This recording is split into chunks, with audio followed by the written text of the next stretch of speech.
Today is Sunday, December 20th, 2020. Welcome to Tiny Desk Worship for First Church and Parish in Dedham. I'm the Reverend Rali Weaver, and we will begin with our centering thought. As rain falls equally on the just and the unjust, do not burden your heart with judgments, but rain your kindness equally on all. That's from the Buddha. We will now begin our morning worship with our prelude, In Natalie Domini by Michael Pretorius, played by Derry Dolezal.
It's so good to be together. I hope that we can be together face to face on Christmas Eve.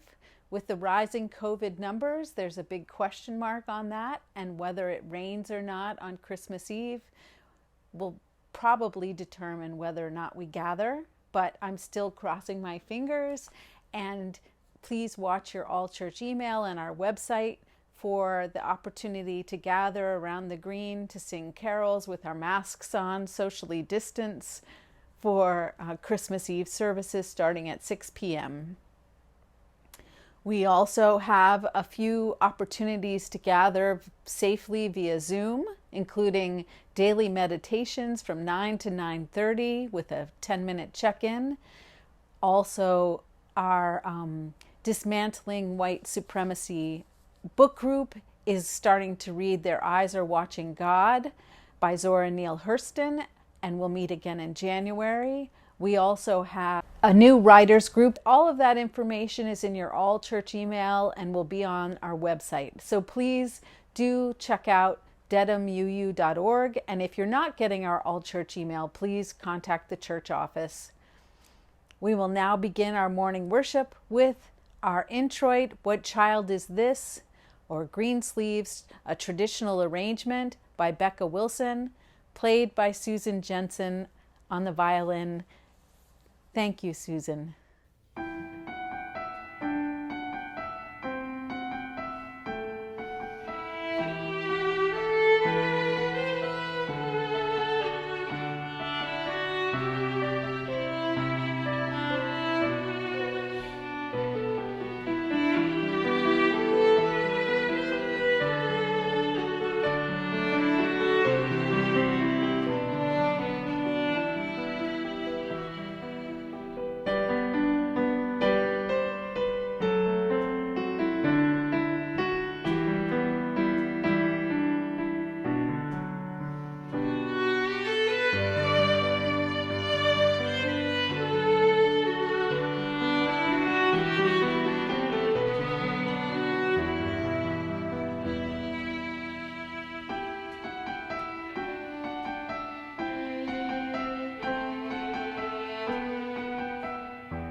opening words this morning are Love in Absence by Jalaluddin Rumi. How should I not mourn like night without his day, and the favor of his day, illuminating countenance? His unsweetness is sweet to my soul. May my soul be sacrificed to the beloved who grieves my heart. I am in love with grief and pain for the sake of pleasing my peerless king. Tears shed for his sake are pearls though people think they are tears. I complain of the soul of my soul. But in truth, I am not complaining, I am only telling. My heart says it is torment by him, and I have long been laughing at its poor pretense. Do me right, O glory of the righteous, O thou who art the dais, and I the threshold of thy door. Where are the threshold and the dais in reality? Where the beloved is, where are we and I? O thou who is free from we and I, O thou who art the essence of the Spirit in men and women, when men and women become one, thou art that one.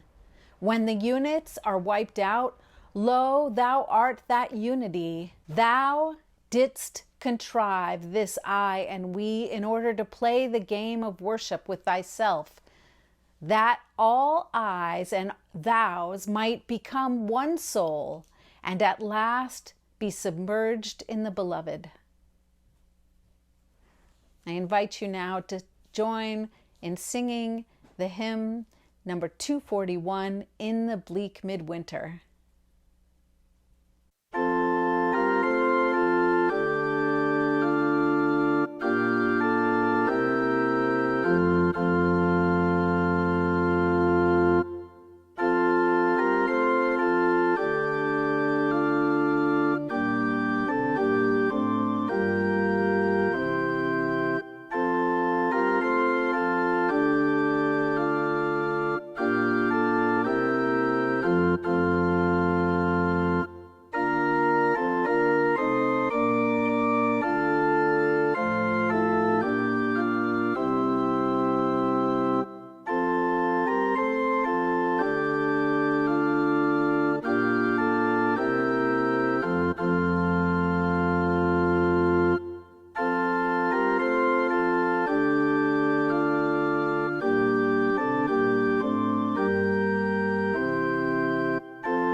I want to light our chalice today in memory of our friend Jane Kelly.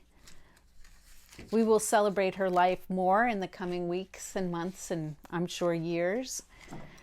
But I want to especially remember her today on this Sunday after her death.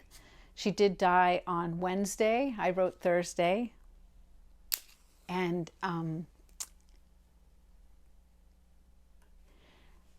because she died in COVID time.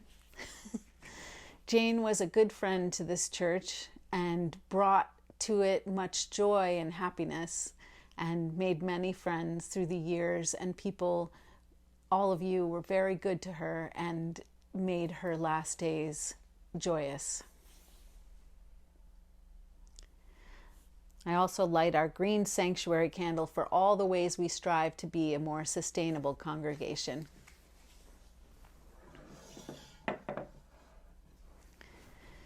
Please say with me the unison affirmation as is written in your order of service. Love is the spirit of this church, and service is its law.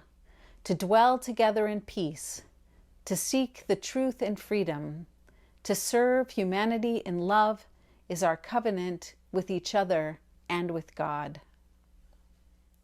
I invite our children forward while we do our centering time so that Lucy can read our children's message this morning.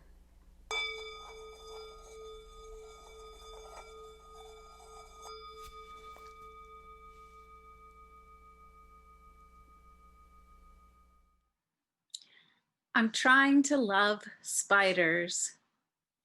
Words and pictures by Bethany Barton. I'm trying to love spiders. It isn't easy. I keep telling myself, spiders are cool.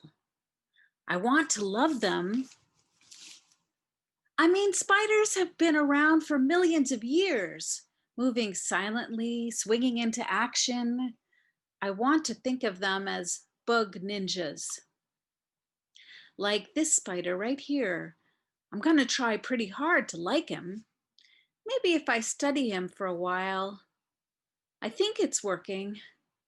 Ah, it's moving! Squish it, squish it, squish it! That didn't work out, but next time will be better. Next time I'll focus on all the cool superpowers spiders have, like 8 eyes. And spider webs. Spider webs are cool. Spiders spin webs out of protein-packed spider silk. They make themselves. That's like you or me building a house with our hair and then catching food in it. Some spiders even have billions of tiny hairs called scapula on their legs that let them stick on walls or ceilings, or oh my gosh, there's a spider stuck on there. Smash it, squish it, right, get it right now. We're not very good at loving spiders just yet. If only spiders were like things I really love, like burritos and soccer and rocket ships. Instead, their closest relatives are totally gross, like scorpions and ticks. But it's not like I'm scared of every icky thing. It's just something about spiders. Maybe it's the fact that almost all spiders are venomous. Spiders can chew very well. They need liquid foods. Since no one's invented a tiny spider-sized blender, spiders rely on their venom to dissolve their dinners, making bugs soft and slurpable. I've always wanted to be a smoothie. But to be fair, while there are about 40,000 known species of spiders, only a few can bite humans, and even fewer harm you with their venom. Wanted, dead, or smashed a lot. Fatal spiders are so rare you have a better chance of getting struck by lightning. And we're not going to squish it this time, right?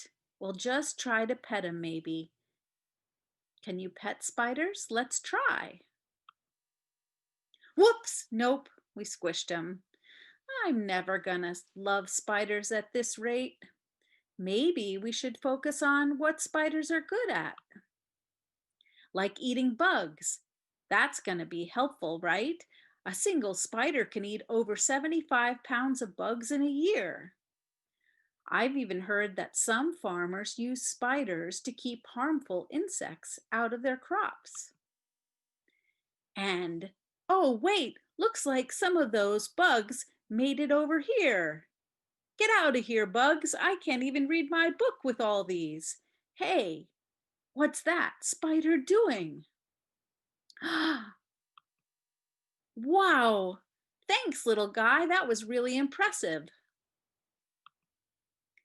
Aw, did you make that for me? I think I might finally love. Ah, cockroach, squish it, smash it, make it go away. One thing at a time. And that's what I want you to think about today, how it is sometimes hard to love some people and some things, but it's always worth the effort. We gather together to share our joys and concerns with hymn number 128 in our hymnal, For All That Is Our Life. As we share our joys and concerns today, we invite you to join in singing the verses. We begin with verse 1, then pause for the reading of concerns. Then we'll sing verse 3, pause for the reading of joys, and conclude by singing verse 2 and verse 4. You're invited to sing along with the choir as you wish.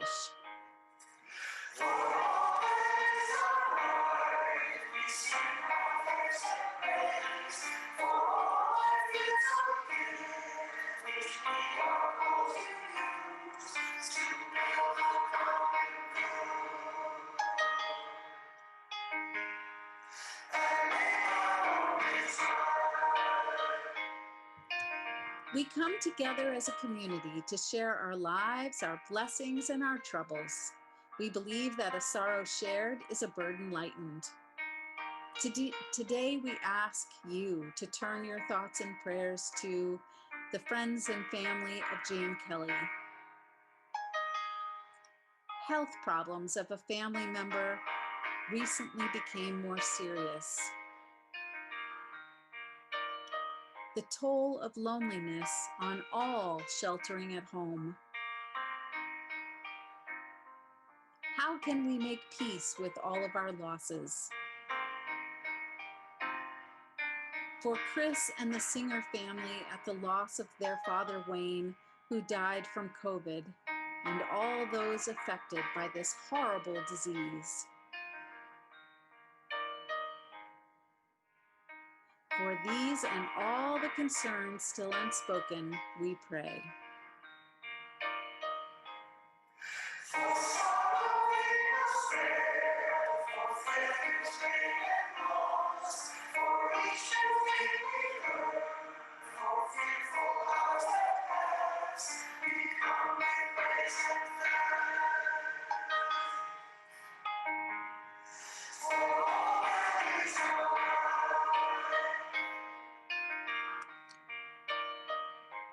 We believe that a happiness shared is a joy magnified. Please join us today in gratitude for snow days from virtual school, home-baked cookies, new neighbors who helped shovel us out, tiny desk services every week and the music to match, holiday Zoom parties with friends, FaceTime with family, annual holiday phone calls, cards and messages, Zoom yoga class, Zoom dancing, Zoom art class, our public libraries, next year's vaccine, beautiful blue sky and white outside snow outside my windows, for presents from my church friends, for Grace, who went out of her way to make so many deliveries. In appreciation for these and all the blessings in our lives, we come with praise and thanks.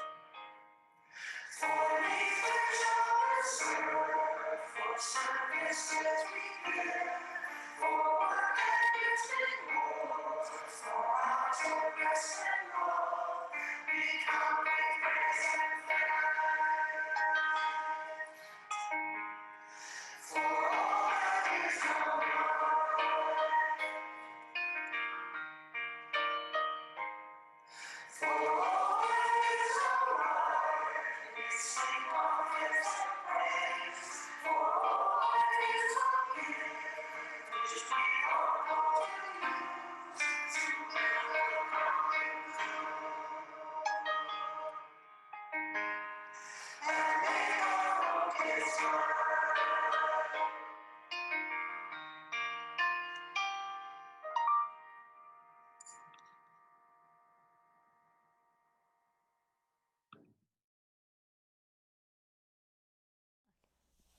invite you into a time of prayer or meditation, as is your practice. We begin by breathing in peace and breathing out love.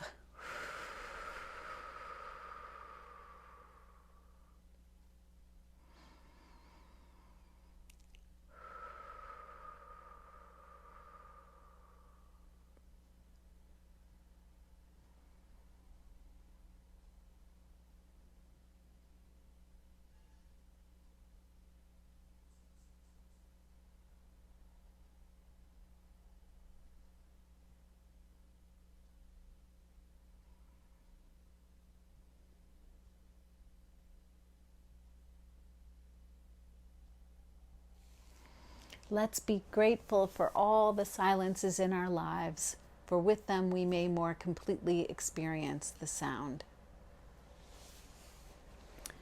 Our first reading this morning is from The Body is Not an Apology by Sonia Renee Taylor.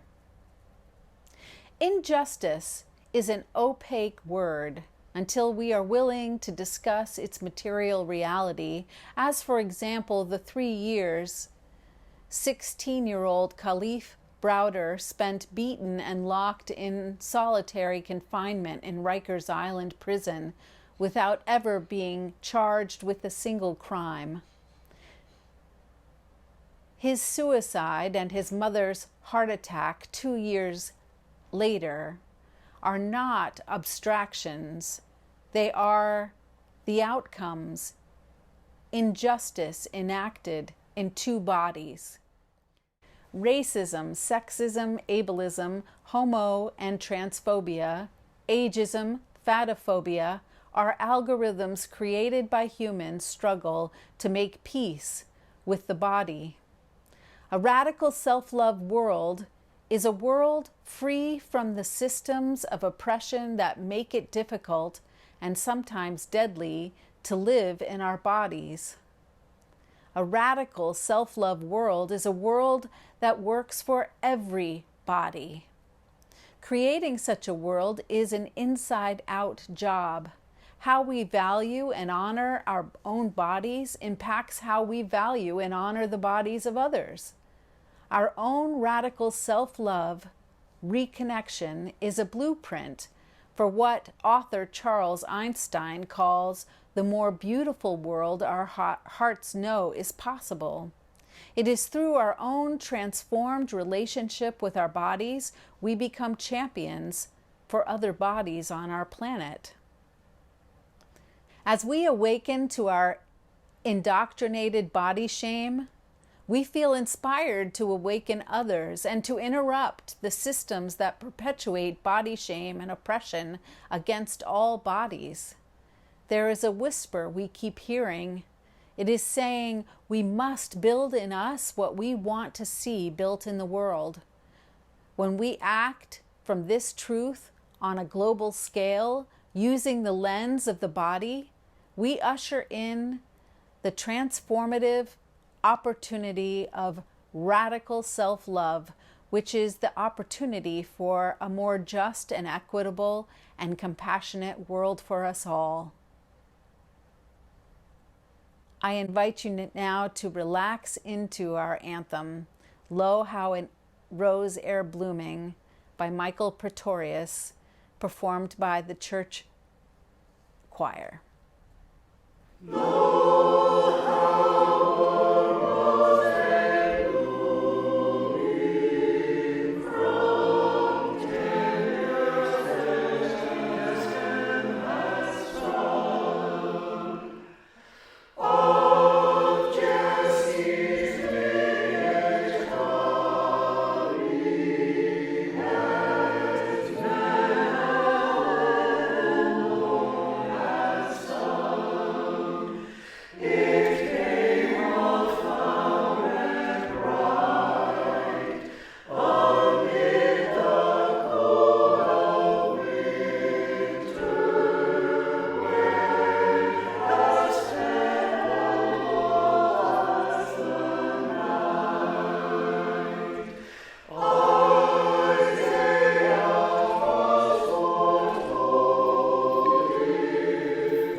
Our second reading this morning is Training in Compassion by Norman Fisher. The term bodhisattva means enlightenment mind.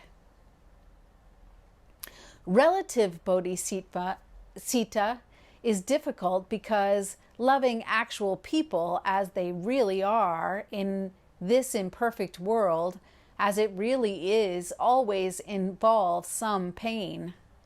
Obviously, it won't do to love somebody and enjoy that person's company, but then when things between you get difficult, to abandon the person. No, it is clear that as pleasant as love is, it must also be unpleasant, because people are sometimes unpleasant or go through unpleasant things. And if we abandon them at those times and run away from them because they or their situation has become unpleasant, we would have to conclude that there wasn't much to our loving in the first place. It would make no sense at all. For instance, if we love someone, to say that person, well, now you are getting a little difficult and I'm not enjoying you today, so I guess our association should end.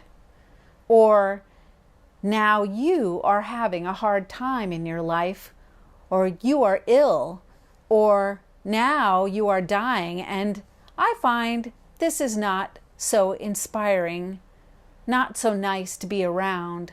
And because of this, it's getting a little hard for me to love you. So I guess I'll find someone who's not difficult, not ill, not dying to love and forget about you. Because this is not so nice for me. Sorry about that, but I hope you understand. If someone were to say such things in such circumstances, I am sure we would not understand and would feel terribly wounded and betrayed, and would not think that this was a speech given to us by someone who ever really loved us at all. Being abandoned, we would be dismayed at the thought that the love we thought we had enjoyed had never been anything more than a horrible charade. Of course, exactly such speeches, more or less, are recited every day because for many people love is too difficult to sustain, exactly because it requires we have the capacity to accept painful situations. Even under the best circumstances, pain will eventually come as a consequence of love, because it's guaranteed that we will lose the beloved. Not sometimes, not often, but 100% of the time, the one we love will leave us, or we will leave him or her through death in the end, if not some other way. All relationships end in parting and loss, romantic relationships and all other associations of caring. I often say to people, if you want to understand suffering, there is one sure way to do it: love. The reverse is also true. If you want to understand love, you're going to have to understand suffering. I invite you to join with me in singing hymn number 18, What Wondrous Love Is This?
It was Shakespeare who first penned the words, "The course of true love never did run smooth." But I doubt he was the first to know that love isn't easy. As we approach this Advent theme and prepare our hearts for the joy that is supposed to come this season, I think that knowing that love isn't easy is a good place to start. It is a real challenge to love people exactly as they are. So when the Bhagavad Gita, the Vedas, the Quran, the Tanakh, the Good News all ask us to love our neighbors as ourselves in some fashion, you must know this is easier said than done. The hard love is the one I want us to consider this Advent season, in part because 2020 has been such a difficult year to love. Constrictions that lead to disappointments, losses we cannot fully celebrate or make sense of have lurked around every corner. Yet in the midst of every difficulty, haven't we found a few unexpected gifts as well? The phenomenon of treasures amidst thorns reminds me of my grandmother's house in Arkansas. She was a hoarder, and from time to time, when I was a little girl and we would visit her in the summers, we were not allowed in parts of her house, and this meant we were often sent outside to explore freely her overgrown yard. In the safety of Nani's backyard, we picked blackberries and violets and turned over rocks to find teeming homes of roly-polies. My sisters and I enjoyed rousing games of imagination in which we explored undiscovered lands and built our own dwellings free of clutter.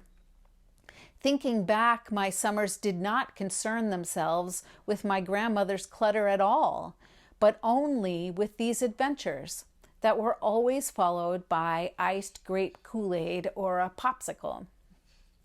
These memories sustained me into my later adulthood when I needed to clean up my grandmother's house, and the same phenomenon emerged. Deep within and under the miles of saved newspapers and peach pits and eggshells, we found valuable stamps she'd saved for a someday collection, and valuables she was hiding for future enjoyment.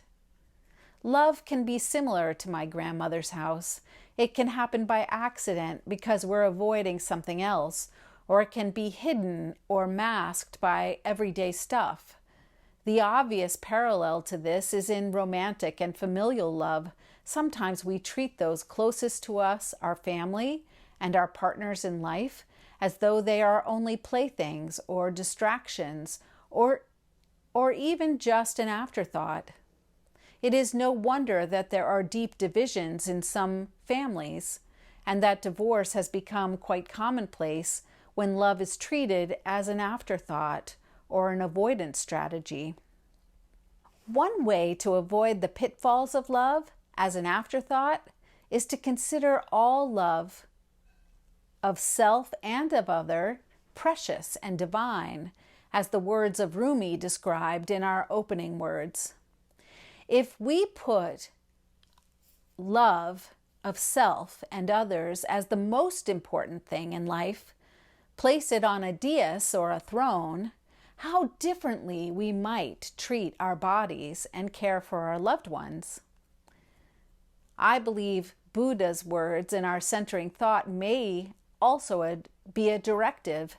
As rain falls equally on the just and unjust, do not burden your heart with judgments, but rain your kindness equally on all. If we love as pervasively and as indiscriminately as rain, we might begin to truly love our neighbors and ourselves in the ways needed to change the world. In her book, The Body is Not an Apology, Sonia Renee Taylor suggests that to build a world that is better for everyone, we must make the radical decision to love every facet of ourselves. I don't know about you, but it's easy for me to disregard my own need to sleep or eat or exercise in favor of taking care of some other piece of business. Today, I ask the question, what might change if we all put the love and care for ourselves and others on a pedestal and labeled this cultivation of love as vitally important to the planet we call home. Considering my grandmother, I wonder what her life would have been like if she had taken the time to put all those stamps that she loved in an album and was not so anxious from her years of scarcity during the Depression that she felt a need to hoard food she could never eat. And on a grander scale, just imagine how different our planet would be if all of our consumption matched our needs. Recently, Jenny and I, and Zoe, Lucy is a hardcore carnivore, tried to eat more vegan. All of us have experienced some hunger and blood sugar drops due to this change. I think this is the type of pain that Norman Fisher describes in Training in Compassion. The usual pain of loving is not an insurmountable pain, but more a discomfort that leads to change. Just as the pain of childbirth precedes new life, all loving can lead to a deeper pain of misunderstanding, pain of loss. Yet all of these pains of love lead to a great transformation that makes the discomfort both necessary and more bearable. This week we lost our dear friend Jane Kelly. We will celebrate her life more fully in the weeks and years to come, but today, even in the pain of our grief, we can acknowledge that Jane is now beyond all pain and all suffering.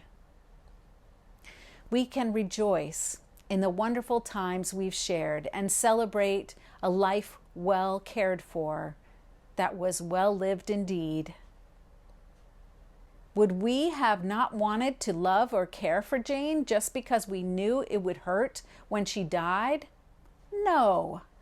So too the discomfort we might feel in caring for our own bodies and the pain that accompanies loving our children or our spouses or our pets and even our friends makes loving more sweet. Our grief is part of our love and compassion for others. Thus, avoiding pain would preclude feeling love. Feeling no pain would never be experiencing the transformation that comes from loving.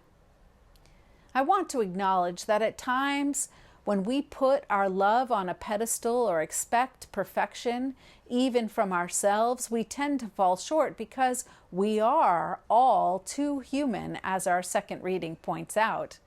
Perhaps instead of putting our love on a throne, a better metaphor might be to treat all love of ourselves and others as a mother or father loving a newborn baby, with unconditional love, without judgment or condition. To our final hymn this morning, the French carol, Bring a Torch, Jeanette Isabella, I have added the final original verse, which is not in our hymnal. It goes like this. It is wrong when the child is sleeping. It is wrong to talk so loud. Silence all as you gather round, lest your noise should waken Jesus. Hush, hush. I forgot the tune, but anyway, you get it. Hush, hush, see how fast he slumbers. Hush, hush, see how fast he sleeps. I chose to include this verse to highlight the fact that loving is not easy and always requires some accommodation and occasionally discomfort or pain. Despite all of the struggle and pain, love is the only answer. As we approach this solstice and the last Advent Sunday, let us love ourselves and each person in our lives with the kindness and compassion and caring we would offer a child, knowing as we do that love is the only answer and the key to transforming our world. I invite you now to join with me in singing hymn number 233, Bring a Torch, Jeanette Isabella, with the extra verse included.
fix our steps so we stagger not in the uneven motions of this world, but go steadily on our way, neither censuring our journey by the weather we meet or turning aside from anything that might befall us.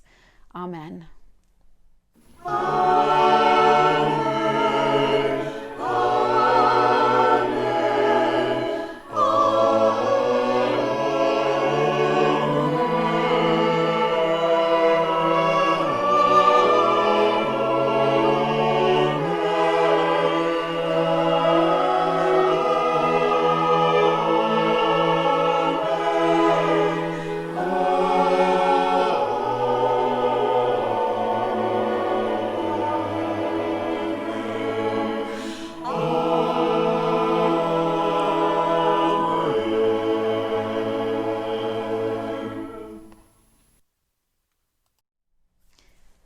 And please join me for Zoom Social Hour.